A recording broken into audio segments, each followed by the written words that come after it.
Good morning, everyone. Welcome in.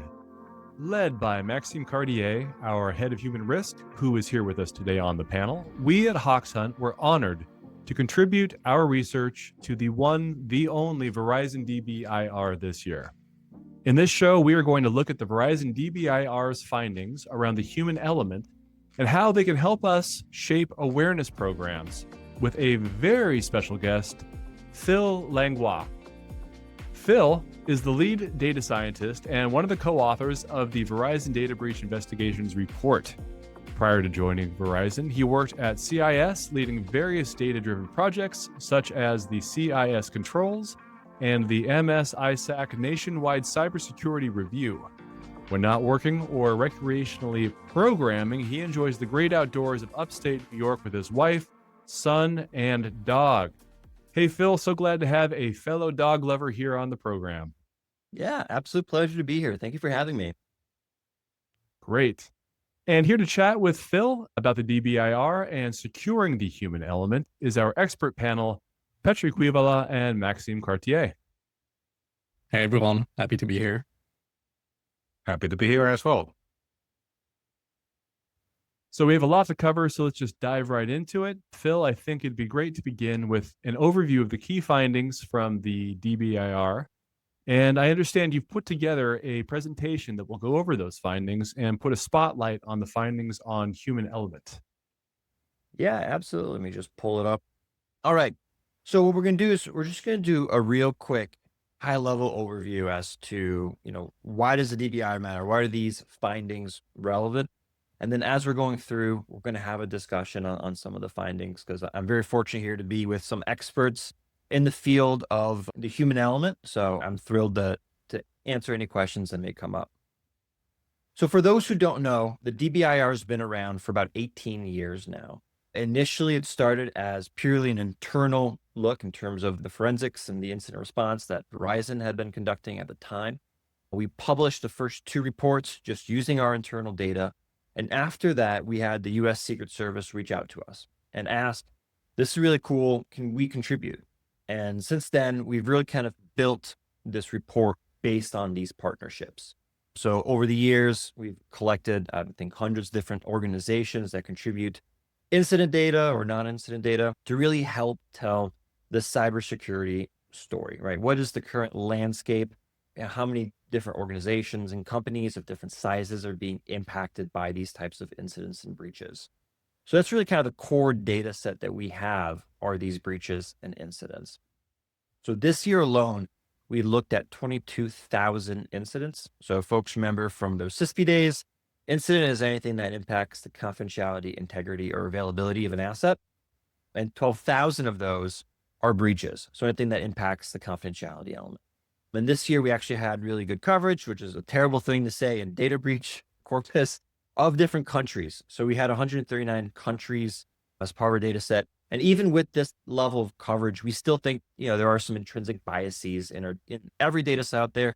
We're trying to get a better understanding as to all the, different countries and different regions and different industries. And we can only really do that through, the partnerships we have, like folks like here at Hoxhunt that provide us some really great data.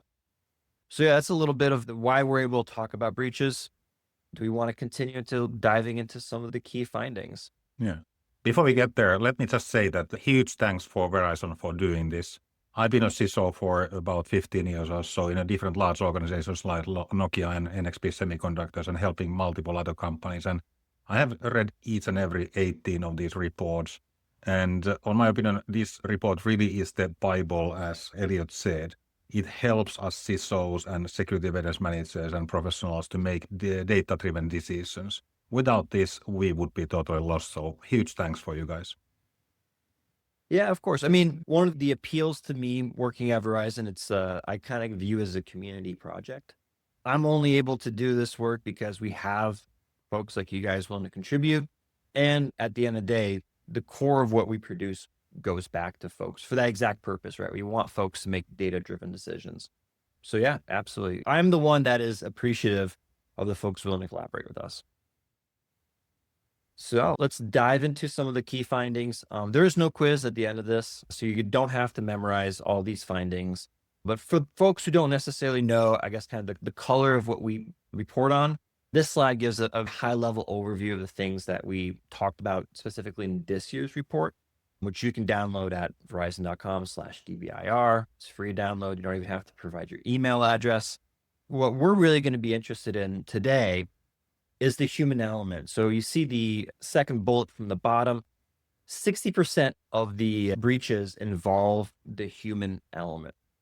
So what we're talking about when it comes to the human element, how we define it, which is always important, how we define things, right? Is the human element is where a user played an instrumental part of the breach process, right? They either clicked on an email that allowed the attacker to collect credentials or drop malware, or they also accidentally misconfigured a device, or they sent an email to the wrong person. So we see this very, the startling number of 60%. We're going to go a little more in detail to some of the other things associated with it. This year, we also had a really big focus on vulnerabilities and its growth.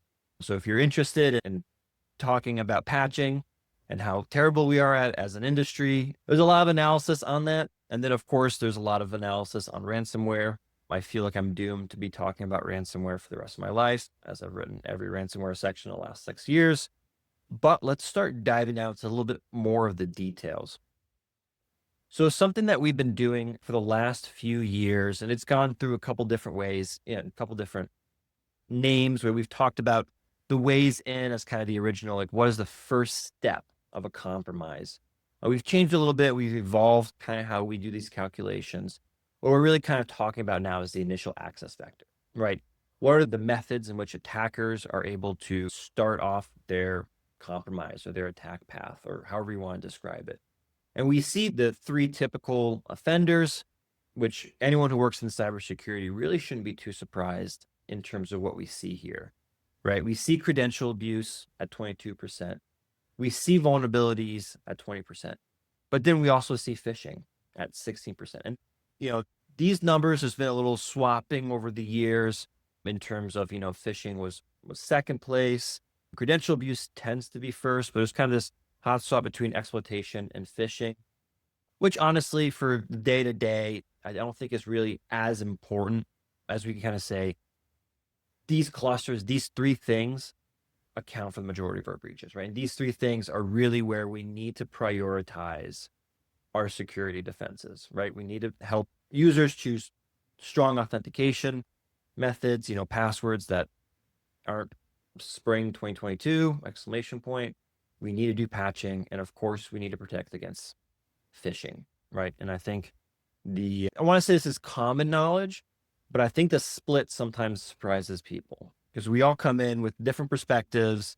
I've had some analysts come in and say, you guys are burying the lead. You guys are talking about vulnerabilities, but credentials are top ones. I never thought that credentials was really kind of one of these main ways in, but the split ends up being a little bit of an importance when it comes to prioritizing, but it's really these core 3 ones that we have to be aware of. And what I'm thinking actually here is that, of course, you need to give a kind of exact figures, 22%, 16, and so on. But all of these are pretty much interlinked. You are using phishing for the vehicle, for example, for collecting the credentials. And then the action is taken with those credentials that has been taken with the phishing. And then obviously it's contributing to the credential abuse area. Same applies to the 2FA you have in your report mentioning about the kind of attack where the prompts are given for the user repeatedly, again playing the human part, but of course it's looking like a kind of credential abuse. But the main thing, as you correctly said, we need to understand what are the main culprits so that we can actually focus our dollars to the correct protective methods. Yeah, absolutely. And you raised a really good point about the prompt bombing. So this is something that we've added relatively recent to our data set, as in the last, I think, 2 or 3 years ago, where we started to add the classification of different types of MFA bypass. 3 years ago, like we were seeing it, or mostly kind of like SIM swapping and mostly consumer focused, right? Targeting crypto wallets and things like that. But this year it kind of showed up a little bit more in force, right? In the actual core data set. And then we saw prompt bombing as being kind of the most common one that we saw, which, of course, it has this very big human element to it because you're convincing a user to eventually accept the authentication request.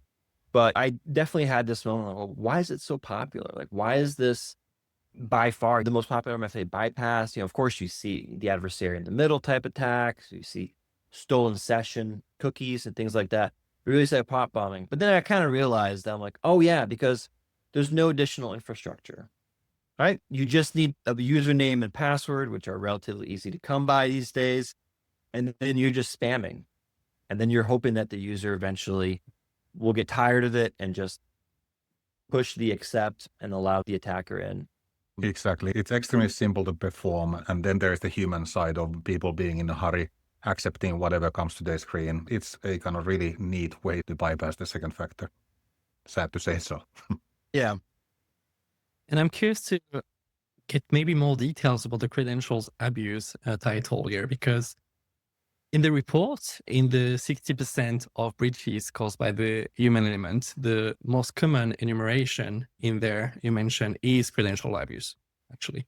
And so I'm curious to understand a bit more what it is. You mentioned, it could be weak passwords, Yep. 1, 2, 3, 4, 5, 6. What else can it be? And do you have an idea of what's actually most common in that category, right? Yeah.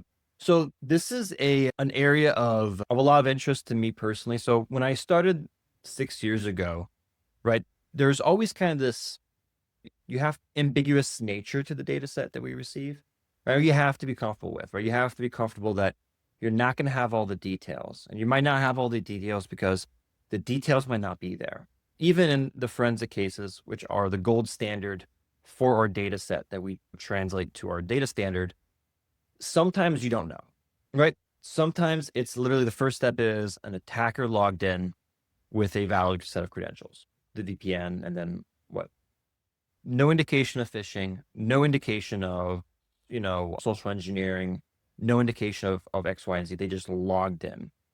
So there's kind of like that level of ambiguity. We sometimes have to deal with the data, and then sometimes it's just not reported, right? Because, for example, some organizations track thousands of these cases and they'll just say ransomware, period.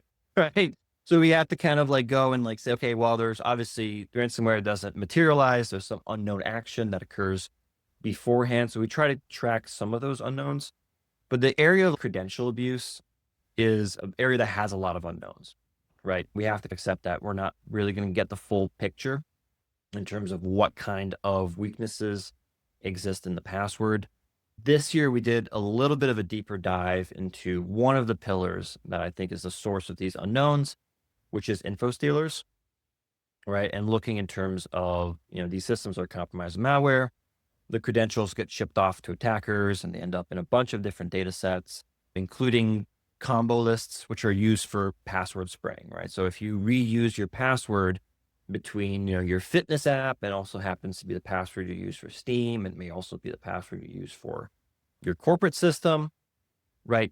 These kind of credential stuffing ends up kind of, being one of the sources for these compromises. So sometimes we see these brute force password spraying or credential stuffing types of attack account for these credentials. Phishing also shows up as a source for, harvesting credentials. That I'm not as familiar in terms of, when attackers conduct campaigns, do they then take all these collected credentials and repackage them elsewhere into other different systems and different marketplaces, to monetize on both ends, right? From the victim side, but then also from the data they got. And then also you see the old school brute force. You look at some, I'm trying to remember which ransomware group it was, but they had just basically a process for credential stuffing VPNs. Right, they have some servers and they were just looking for these weak passwords. So when it comes down to the breakdown of what we see, we don't always get that clear picture as to where did those stolen credentials come from. So it's this kind of amorphous blob of like, yeah, some came from phishing, some came from info stealers, some was just brute force, right? They just found the credential eventually. So it's the area I've always wished I had better data, because I think there's, we are bad at choosing random passwords, right? The password spraying and the credential stuffing is effective because we reuse passwords. I think it was for the RSA presentation, I did do some additional analysis. I didn't make it in the report, but 46% of users' passwords are reused, right? So there's the same passwords show up very frequently. 46%. 46, yeah. Thanks. It's very clear. It can be a lot of different things then. Brute force, phishing, credential stuffing. So there's a lot of things hidden in that. And in security, we don't always have all the answers, but you already bring quite a lot this report. Yeah, and it's to me, the interesting part is the breakdown, and then, for really the implications for defense, right? So if you're protecting against credential stuffing versus password spraying versus, these other types of attacks, how much does your mitigation change, right? How much is it still using well-defined MFA based on the best practices? Is such a huge one, especially for anything that requires a password. That alone has a very big impact. And then we can start getting into the different types of MFA and the different models and the different benefits and costs associated with them. But to me, it's always like, that's the big step. You're going to gain a lot by just doing MFA. And you're starting to see these major platforms like Microsoft say, okay, it's required, right? Every user, every tenant now is going to have MFA moving forward. So we're slowly seeing this being adapted as the baseline for our security programs and security process. Here, let me continue before I get too rambly on credentials. Unfortunately, credentials is the area I can definitely talk about forever. On this slide, just talking a little bit about some of these high-level enumerations, right? The first one I really want to focus in and drive is the 60%, right? And this is something that we've looked at before, right? And we've looked at pretty consistently. We've done some very minor changes, okay, maybe this enumeration shouldn't exist in this, but the number really hasn't changed dramatically, which I find funny, right? We do these we'll obsess and say, okay, well, misuse doesn't really belong in human element or so on. And then we're like, well, we're going to change. Well, it's going to invalidate last year, right? We'll have to talk about it in this year's report. We changed the methodology and it doesn't really change. These minor changes we do at the end of the day, right? The human element, either falling for phishing, using weak credentials, errors really represent kind of this core element of these breaches, right? And I think 60% is a very justifying number, right? And then where we see the other kind of percentage with the other stuff that falls within that are really kind of largely technical focus attacks. Exploiting vulnerabilities is an example of that, right? You could argue there's a human element because they didn't apply the patch. We don't look at it like that, but it's where the 30% third parties, which includes software vulnerabilities as well as hosting providers and any other third party that might have access to your environment, shows up in 30% of our breaches. But yeah, and then lastly, we could talk a little bit about espionage. 17% of our breaches involved espionage. What was most interesting of that really is about 28% of these also had a financial motive on top of being kind of espionage focused. And that's largely what we see with some of the North Korean actors, right? And the overlap, of course, with social engineering is that these attackers are largely leveraging the same process. With social engineering, you see some of the Iranian groups out there, they're really well versed with social engineering, right? They do these long form pretexting attacks where they'll reach out to some researcher and claim to be a student or claim to be a prospective employee. And then they'll go through multiple steps of contact points to eventually send the malware that they're looking. So the complexity and the effectiveness of these social engineering attacks is also kind of growing in complexity. And it's being used both by the everyday run-of-the-mill cyber criminal that you find in every corner of your street, and then also the more advanced nation states. Yeah. About the 60%, when I'm thinking about your kind of remark that it has really not changed, I'm not too surprised at all. Being a CISO for a long time, I think that somehow our kind of occupation is defined by the technology, by definition. And we don't really understand as a industry, the human psychology, or how to combine, for example, the capabilities of AI for really training the people extremely well in a very personalized manner, for example. It's interesting to see, you are saying somewhere in the document there that about 23% of the breaches is somehow started with the social engineering or kind of that sort of activity. And what we have actually been able to see and witness with our data is that if you really train the people well, repetitively, individually, with the help of AI and a few other things involved, and then you use the crowd as a kind of methodology of detecting the real attacks, you're capable of dropping that 23% to 1.6. And I would just kind of personally say that that's the biggest return of risk reduction that one can, as a CISO, implement if he would be willing. Sadly, our industry is not very good in even believing that the human factor can be changed. Human brain is bloody damn powerful when it's harnessed well, but it requires similar sort of competence as the technological side. Yeah. So, a little context. My wife is a social worker. So intrinsically, I have to believe, and I do believe, people change, right? That there's opportunities for us to learn the behavior patterns, and we can't really purely technology ourselves out of this problem, because at the end of the day, there's always going to be some layer 8 element to it.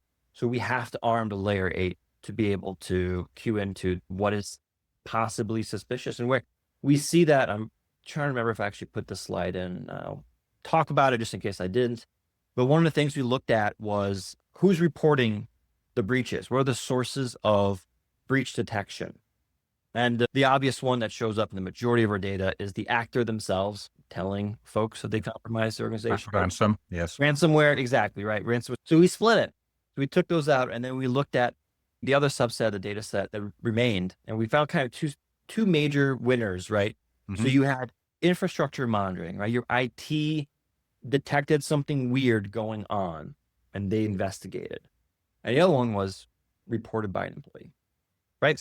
Where we see these users, they're going through and they're like, something's not adding up, right? Something is bizarre, or I don't really feel like this is normal. And this, I think, is extremely useful when it comes to things like business email compromise, right?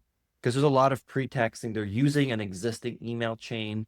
They're just slightly changing the email domain, right? They're very convincing attacks. There's not typos, as we kind of like historically would recommend people to look for, right? The cues, it's a phishing email. You look for a link, you look for an attachment, you look for typos, and kind of like the old school mentality of that there's these very key indicators, but that's not really the case anymore. We're seeing these. That's not really working anymore. It's much more about training the people to actually have an intuitive feeling that something is not adding, something that you just said, and then having actually a kicker that, hey, something is not adding, let me stop here. With my about 30 years long career with the cyber, I can confirm what you just said, that actually very many of the real breaches have been reported by the human beings themselves. Is it IT admins or is it the end users? It's extremely valuable resource if it's harnessed well. Yeah, absolutely. Trying to remember which next slide. Hey, look at this. Perfect timing. We get to talk about phishing practice, right? So this is one of the areas that we've looked at historically in a couple different ways. We did do some of this analysis last year, but we didn't really feel confident about it. Not because we were lacking the data, we didn't have the partnerships. We're like, wow, this is kind of a big finding, and we wanted to sit on it a little bit longer. But this year, when we confirmed we had more partners that had similar types of data, so I think we feel very confident in this finding. But what we found was that the phishing training really helps users with report rate, right? Reporting the suspicious emails. So what you see in this chart in figure 9 is how recent, did the user have recent training? And then the median amount of users reporting, right? So about 5% if they didn't have recent training, and 21% if they had recent training. So we see that this really great increase in terms of users reporting phishing emails, which is really great with that first line of defense, right? Or last line defense, how we want to look at it. But users really being kind of this key part of our defensive posture. But there's kind of like a flip side to it. And we still have to do some improvement. This is actually something I would love to get your folks' opinion on. One of the things that we saw is there was a much smaller decrease in terms of click rate, or a very small impact if it was recent training or not. And one of the reasons is we found that kind of the median click rate is 1.5%. So For organizations, about 1.5% of their users, and for 50% of organizations that we looked at, 1.5% was kind of like that middle mark in terms of the number of users that would fall for the actual phishing email and click. But the training really had a small change, not as dramatic as the report rate. And then we find that 1.5 is pretty concentrated, right? A lot of organizations kind of fall. You're not going to be able to fool all the people all the time, but you can fool maybe 1.5% of the people some of the times. I would love to hear your folks' thought on these two findings. Maxime, you go first. Yeah, I mean, that was definitely first a very valuable finding in the report. Now, to address first what you said about the click rate, there's a few things about this. The first thing is that, well, click rate is not as useful usually to follow because it can be easily manipulated, right? Depending on the difficulty of the phishing simulation that you send, you're going to get different click rates, right? But what we see is that, yes, it will never go down to zero because we're humans. We're not machines. We might make a mistake at some point, and it might happen to some people 1.5% of the time, to some others a bit more often. But what we see, and I'm super glad that you show it in the report, is that the big behavior change difference that we can make with training is on the report rate. And that is very valuable because when people report, that's an early signal for the security team to take action and to remediate the threat, right? And the reason why I found it valuable to have this in the report is because you have more than 100,000 organizations in this data set, it seems. And there's been research before, academic research, that has been done on 1 or 2 organizations where the results were not very conclusive when it comes to phishing simulations. So I've had a lot of discussions with other security awareness and human rights leaders about this research that have had trouble showing the impact of phishing simulations. But every time they were on one organization only, on one specific way of doing simulations, and typically like sending one simulation every quarter, the same to everyone, right? Yep. And then they had trouble showing the efficiency, the efficacy, of this. So what do you think about this, and how confident are you in these findings that you have today compared to the academic research that might have been published in the past? Yeah, so we did, I think it's in the report where we quoted one of the academic research that came out at the time. And our findings, I think, kind of complement a little bit, at least what we had saw within, I haven't read all the academic literature, but they were looking largely as click rate as being kind of like the KPI or, the best thing to look at, which, I think kind of followed similar findings where there is an impact. It's not necessarily a dramatic impact in terms of reducing the click rate, but, flipping it to the report rate, there is that impact. We're super blessed to be able to work with various companies out there that has large footprints and things like that. So, we do have, I think maybe the biggest phishing data set out there. Pretty sure we've got the biggest vulnerability data set now as well. So we're kind of able to at least cut across some of these different vectors. But here's the caveat, right? And this is something we always have to be aware when we're reading our report or when we're reading or anyone else's report. The data that comes in has a certain level of bias, right? I'm able to get data from organizations that have purchased phishing software or have purchased some security awareness training software. That in itself is already a pre-selected sample, right? Pre-selected population of organizations and users, of organizations that at least care about security at a certain level that they're willing to invest in. So, we always have to be a little careful with the findings, but there is pre-selected bias, and there's an opportunity, I think, to do more research if we would be able to do like a lifetime, organization purchases, with first time it ever runs a phishing simulation. This is what it looks like. 5 years down, this is the level, the decrease it's been able to, and then kind of standardize that across all the data sets. That would be really cool. I don't know if we're there quite yet, but that I think provides at least a very tangible case where you're looking across all these different organizations. Once again, pre-selected, right? Just accept that there is a bias a little bit, but you can at least provide, from day one to, having done this, and this is part of their regular process. That would also be very interesting. Let me actually comment something there as well. So first of all, we do have kind of a few million people who are constantly reporting and of course tested that as well. And it's interesting to see actually that when you use the psychological means, the 21% mark that you have there, we are capable of having averages between 60 to 80% within our customers. And I mean averages all over those millions of users. So if you do it well, you can actually get much better than that. But the point that you actually made about the fail rate and what Maxime already partially elaborated there is the thing that we always, as individual, will have bad hair days, business, or whatever reason why we click 1.5%, we'll always click.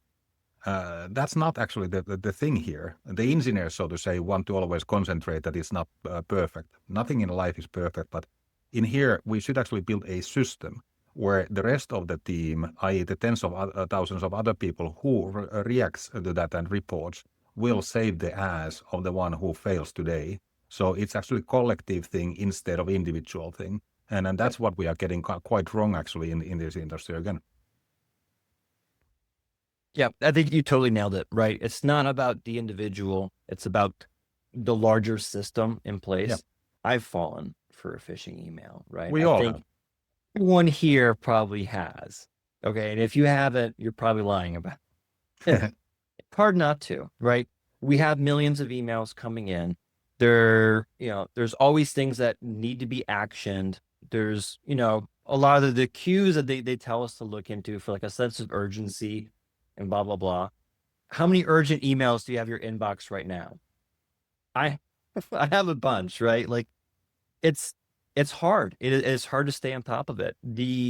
This is why it's important to have kind of like the culture and the controls around. So it's not just one click, and then you lost everything. You're not just one click away from a complete breach or your one off day. Look, I have a 20-month-old. Okay. I've been up more or less since 3 a.m. Am I going to fall for a phishing email today? I mean, I don't know. Look, I only have one kid. I can tell you people have a lot more and have been in a lot more challenging circumstances too.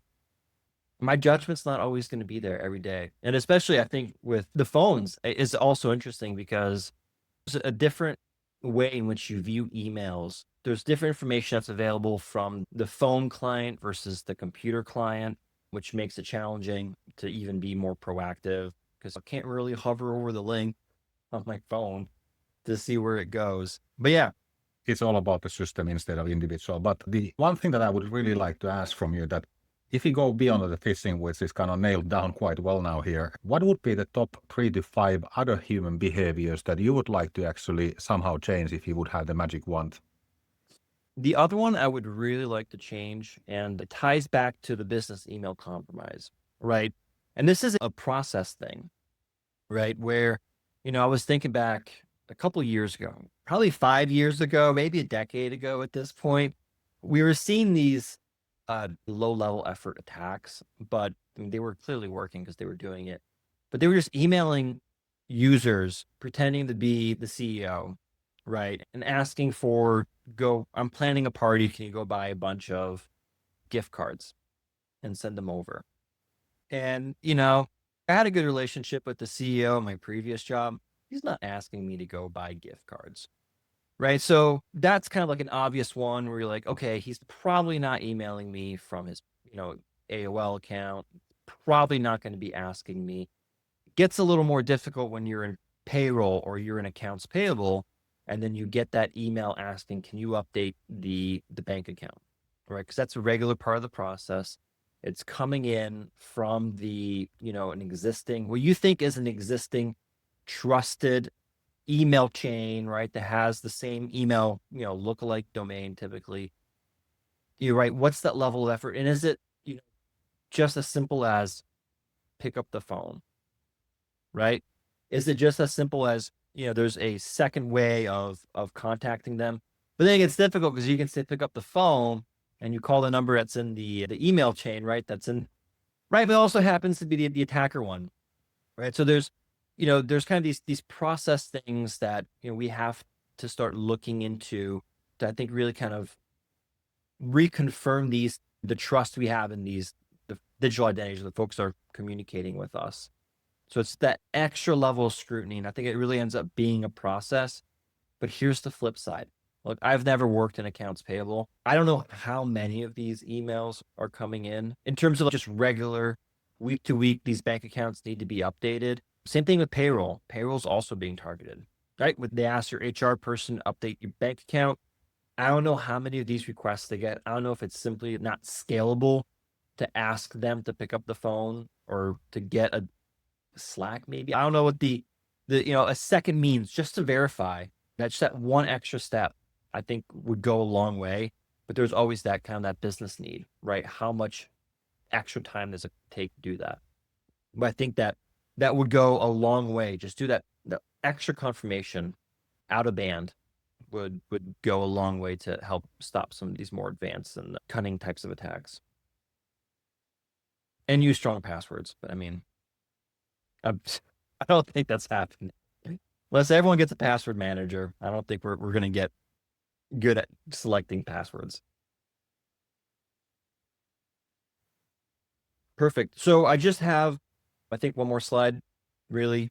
Well, two, but one is worth talking about. And then, yeah, if there's any additional questions, we can just kind of slap that in within this context. But yeah, so something that we've done in the report to help categorize our 22,000 incidents and breaches is we do clustering of these incidents into different clusters. What you see here is these clusters over time.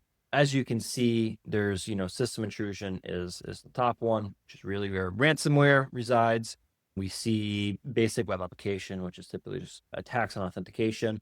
Then you see social engineering. Social engineering is number 2 this year.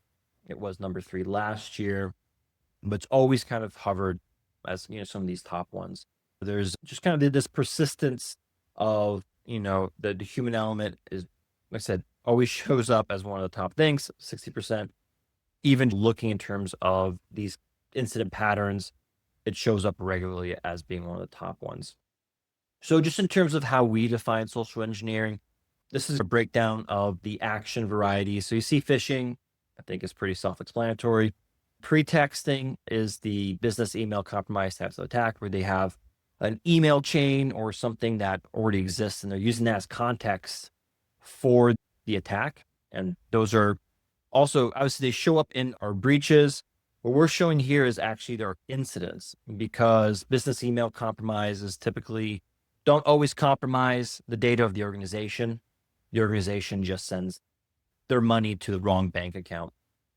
But yeah, so what we see in terms of the impacts is we saw about $6.3 billion being transferred via wire transfers as part of business email compromises just last year alone, with the median amount of being about 50,000 for the extracted amount. So, this is one of the areas where we talked about the importance of being able to report. The FBI has a good track record in terms of getting some of the money back, if not all the money back. The quicker you're able to identify the money being gone or being sent to the wrong person, the better you are in a position to recover those funds. And then you also see the click rate, which we had discussed, the 1.5, and really that concentration. I feel bad for the organizations that are 25% or about 24% of their users are falling for phishing attacks. There's probably opportunity for improvement, but like I said, there's a lot of concentration around that 1.5 where most organizations are kind of falling within 1.5, 0, and then, the 57, 5.7. But yeah, this is the deck I had for you guys. This was excellent, Phil. Really appreciate this. I think Maxime and Petri might have a couple questions to follow up here. Everything from a little bit on AI to a little something on the value of training. So if you do have time, Phil, then that would be great. But just please do let us know if you have to run and get to the next thing. Yeah, no, please lay on the AI question. I love a good AI question. Then I'll ask, one of the finding in the report that I also found that was new this year was about the use of Gen AI systems and how 15% of employees are routinely accessing them. And the majority of those, 72% of these employees authenticate with non-corporate email address. So basically shadow IT or shadow AI. Yeah. That was a really interesting finding. So what are you seeing or hearing about with regards to widespread adoption of AI in organizations? It's one of these where I don't think we're going to get the full scope of what's going on till a few years down the line, right? Where they're like, oh yeah, we accidentally gave DeepSeek or some other hypothetical or, AI company all our corporate data or all our cutting edge research, right? I think we're still in this, this is the cutting edge technology. And the thing with cutting edge technology is that it cuts. And I think the data leakage element to it is something that is going to be impactful, but we're not going to really get the full scale of it for quite some time. But I mean, we even through the grapevine, we've heard of researchers, working in the very secretive world of highly controlled intellectual property and, that type of research, go and take their unpublished research and put it into ChatGPT or put into one of these platforms and ask, oh, this is all my findings and everything. Is there anything else that you could find that would be of interest? Or, there are additional things that you can comment on my research process. And of course, you sit back from the security side and you're gasping, like, oh my God, you just sent our intellectual property that we've spent millions on over to some third party, which we don't even have a contractual relationship with, which quite frankly, we don't know what they're doing with the data once it's sent over there, right? Are they using it for retraining? So there's, I think, that big risk, and especially having it, users use their personal email addresses is just the icing on the cake in the sense of you really don't have any control over that, right? It is both a technological issue in the sense that you didn't do your diligence in terms of blocking those domains you didn't have access to, but man, it's such a whack-a-mole type of process nowadays when there's so many Gen AI platforms out there. There's so many different toolkits and apps and so on. I think it's very difficult to keep track of what's out there. But yeah, I think the actual impact, we're not going to really get a full sense of till maybe a couple of years on, and maybe we won't. Maybe we'll never know because they're not going to want to disclose it. And, I think from the PHI part, for me, that's like, what's going to be interesting is, oh, I have to write an email to some user and this is their diagnosis. Hopefully we're not doing it like that. I don't know. I'm a little bit of a cynic. And then you're asking ChatGPT to improve your email, informing the user, the blah, blah, blah, right? It's a catch-22 type of thing. We all know that it's not, at least in the near future, that AI will be stealing our jobs. It is the people who uses the AI who will be stealing our jobs. And if you are not among them, then you are someone else. So that's the 22. And as you correctly said, the big guys who owns those machines, so to say, they will never tell you what data sets they have used. Of course, we already have seen some cases in the world where individuals have been able to spot that data set has been used. And then I have understood that at least in the UK, there's a heavy debate about the copyright laws and so on. So it's an interesting area for the upcoming years. Yeah. And we've seen it where, they're like, does ChatGPT have access to internal data or are they hallucinating it? Because they're claiming they have citation of something that's internal. Oh, yes. Right. But then, you're like, well, I know that data set and what they're saying isn't representative of that data. It's a hallucination, right? But it's difficult. It's challenging, right? If we ever thought we were going to get bored in cybersecurity, there's always some paradigm shift. But I think it's, at the end of the day, it's a third-party platform. It's software. What are the processes that we have existing around that, right? And at least in terms of trying to keep our data safe and secure, we have to use the existing processes we have to help control that a little bit as much as we can. Absolutely. In one of my recent trainings for one third-party company, I said something like this, that you can give the data for the AI if you would be willing to give the data in a kind of a open university lecture room with 300 other people. That's a kind of mindset that you need to think about. Am I willing of speaking this stuff in that sort of setting? If you are, then you're pretty good. I used to work in government, past life, right? The Washington Post is always the example in the US, right? Like anything you put in an email, would you feel, or anything you write anywhere, even on the sticky notes, would you feel comfortable being published on the front page of the Washington Post, right?